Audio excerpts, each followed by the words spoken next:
Sejam bem-vindos ao Voo Mental. Eu sou a Dani. Hoje eu vou falar sobre manipuladores sociais, 5 características. Eu acredito que para a gente ter a nossa saúde mental, para ela ficar em dia, a gente tem que saber com quem a gente convive. E existe um erro muito comum das pessoas acreditarem quando uma pessoa for ruim, eu sinto, minha energia me fala, dá pra saber. Enfim, não é tão simples assim. Existem manipuladores sociais que são pessoas capazes de articular a verdade, né? E saírem impune, fazerem cara de boas pessoas e conseguir prejudicar a vítima e ainda chamar a vítima de louca, chamar a vítima de surtada, de dizer que está inventando e coisas do tipo. Então, vou falar sobre as 5 características e vou começar falando sobre a característica mais importante, que é a imagem social do manipulador. O manipulador, ele preza pela sua imagem social porque ele, quando se relaciona, ele já sabe quem ele vai escolher como vítima, né? Ele já sabe por que ele vai escolher como vítima, o que ele vai tirar dessa pessoa e o mal que vai fazer, tá? E para ele não ser pego, ele sempre vai plantar boas imagens sociais. Então ele vai ajudar um mendigo na rua e ele vai falar, eu tinha um mendigo, coitado do mendigo, eu dei comida para ele, dei dinheiro para ele e tudo mais. Para você ir acreditando que essa pessoa tem caráter, que tem honestidade, que tem lealdade e enfim, você atribuir características positivas para essa pessoa e para que você não acredite quando chegar uma história diferente daquilo que você viu, tá? Segunda característica é que o manipulador social escolhe a vítima baseado nos comportamentos da vítima e do entorno. Então, assim, a pessoa é desligada, a pessoa acredita nas pessoas, confia nas pessoas, a pessoa tem uma família que tem abusos sutis, faz brincadeiras de inferiorização, faz brincadeiras de comparação, faz brincadeiras de ridicularização. Então, essas pessoas têm mais facilidade de se tornar uma vítima, porque o manipulador social, ele vai usar essas características em favor dele. Então, ele vai usar uma desligada para ele fazer coisas e a pessoa não perceber. Ele vai fazer coisas para alguém que acredita nos outros, porque é mais fácil manipular, né, do que uma pessoa que não acredita.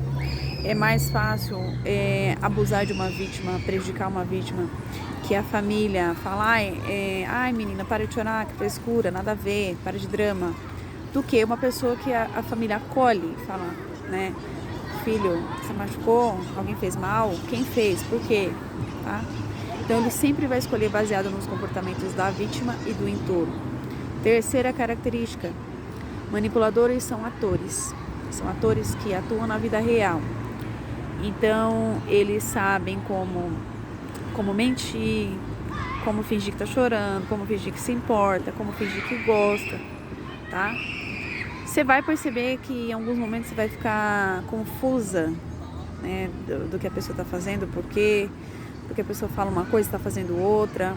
Enfim, você pode ficar até confuso com alguns comportamentos, mas eles são atores, eles sabem dissimular. Então é isso que dificulta encontrar um manipulador social. Próxima característica, o manipulador social é uma pessoa que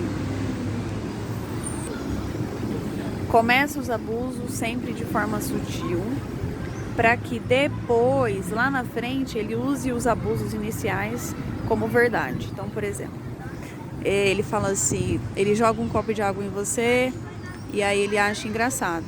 Se você achar ruim, ele vai falar, parece dramático, só tava brincando. Mas ele tá criando um comportamento. Quando você fizer isso com ele, brincando também, ele vai falar para as pessoas, nossa, acredito que ela fez uma brincadeira, foi sem graça porque não era o momento, não era a hora. Ele vai usar artifícios ali para dizer que você errou, mas ele pode fazer, que você Se você fizer um absurdo, você fez de maldade, mas ele sempre vai fazer, nossa, é brincadeira, você tem que levar na brincadeira e quer que você aceite. Então, ele sempre vai fazer coisas, por exemplo, ele pode brincar com você, você põe a mão assim, ai, para com isso. Aí ele vai falar, você me bateu e não sei o quê. E vai falar para as pessoas, ai, ela me bateu porque eu fiz isso. E tudo vai soar como brincadeira de início, mas lá na frente, quando ele fizer alguma coisa, ele vai falar, um dia eu tava brincando com ela, ela me bateu. Ele vai usar isso sempre contra você. Sempre esses inícios de brincadeiras, abusos sutis, sempre vão ser usados lá na frente para te diminuir e descredibilizar. E a última característica é que os manipuladores sociais podem chorar de verdade, mas é por um único motivo. O manipulador social, ele chora de verdade quando ele é descoberto, quando você consegue provas suficientes. E aí você chega com a verdade, não tem como fugir, não tem como falar que não fez. Ou é uma filmagem, né, inteira, ou alguém assistiu, né?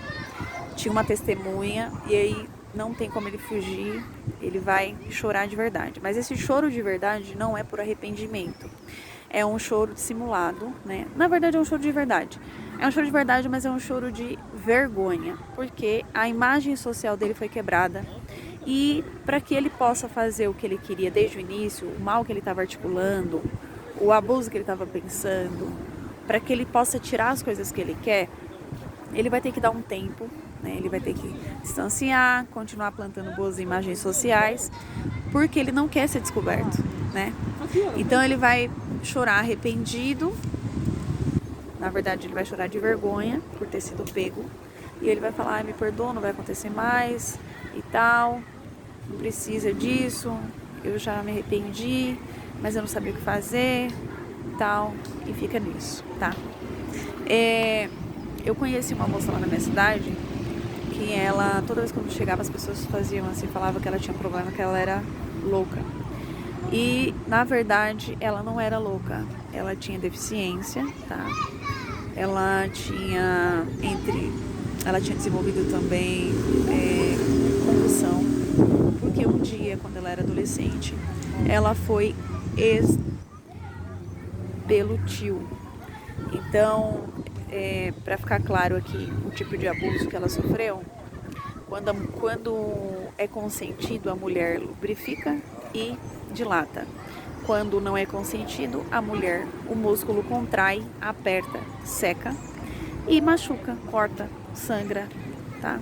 Então, o abuso é físico e também emocional, porque a pessoa que deveria proteger e cuidar foi a pessoa que prejudicou e causou o dano, causou dores, tá? E se a gente parar para pensar direitinho, ela foi uma vítima e hoje, quando ela chega, as pessoas chamam ela de doente mental, de louca. E ela não é, ela é apenas uma vítima que tem sequelas da maldade de alguém, tá?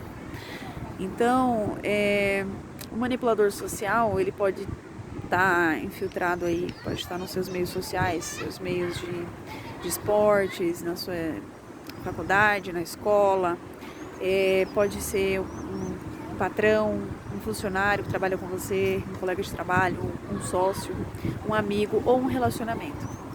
O problema é que o fato deles manterem uma imagem social, criar essa imagem e fazer questão de manter essa imagem, é que mantém eles ocultos. Porque quando ele fizer alguma coisa, ele não vai assumir e pedir perdão, ele não se arrepende. O único arrependimento é de ter sido descoberto. E quando ele está sendo confrontado para a verdade aparecer, ele vai ameaçar a vítima. Em alguns casos ele até dá fim na vítima para que a verdade não seja chegada ao público, para que ele não seja percebido, tá? Manipuladores sociais, eles sempre vão carregar algum tipo de abuso, mas isso não justifica o que eles fazem, tá? Tem pessoas que passam por abuso e não querem oferecer isso para os outros e fazem de tudo para não oferecer, né, para os outros a mesma coisa, mas algumas pessoas, né, usam a sua dor ou o que passou como justificativa para fazer com outros uma maldade igual ou pior, tá? Então, eu, por exemplo, quando eu fui enforcada, ameaçada, eu fui chamada de louca para que as pessoas não pudessem acreditar em mim.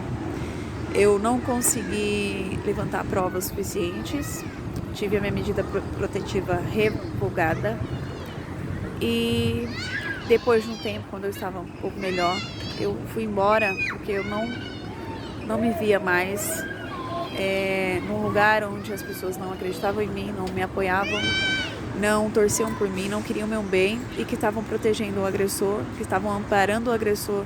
Inclusive, quando eu saí, ele realocou o lugar, porque eu que tinha alugado, né, o espaço de trabalho, para ele montar espaço só para ele. E eu lembrei de quando ele veio me pedir um espaço para montar uma mesa, né? Eu lembrei de como ele foi educado e carinhoso quando ele veio pedir e como ele foi manipulador, ao invés de me pedir perdão. Mas não houve arrependimento.